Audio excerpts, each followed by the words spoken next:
One of the last things I wanted to talk to you about today is really, as you mentioned, you go around the world, you've seen a lot of different things. So if you think about a universal situation, we think about some of the common mistakes that we see from nutrition and feed auditing and management.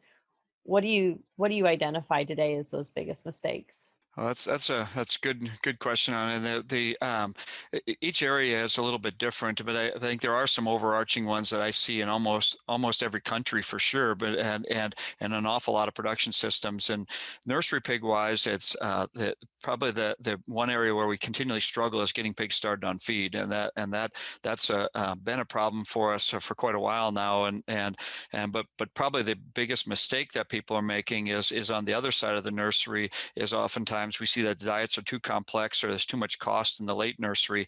People get very nervous and worried about the cost of those first nursery diets, but they're used at such low levels that it doesn't drive the overall cost of a production system very much. But if you increase the cost of the late diet very much, you start driving up costs very quickly.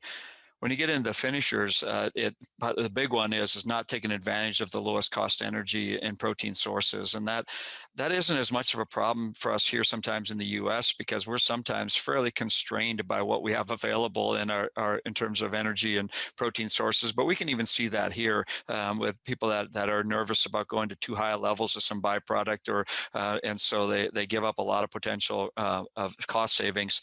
But particularly, I see that in other countries around the world where they have very low cost, particular grain, but they want to force in a higher cost grain source just because the nutritionist is more comfortable with it. And so you want to be careful in those kind of things. And then feeder adjustments. Our feeders have gotten much better quality around the world, but I still see a lot of issues with feeders that are either plugged out of feed events, or the other extreme that the feeders are terribly full and wasting feed. And particularly when we get to the time right before market or during the topping, when we have big pigs in the pen and we start to reduce the pressure on that feeder by taking some of the pigs out of that pen, we can waste an awful lot of feed pretty quickly. And as you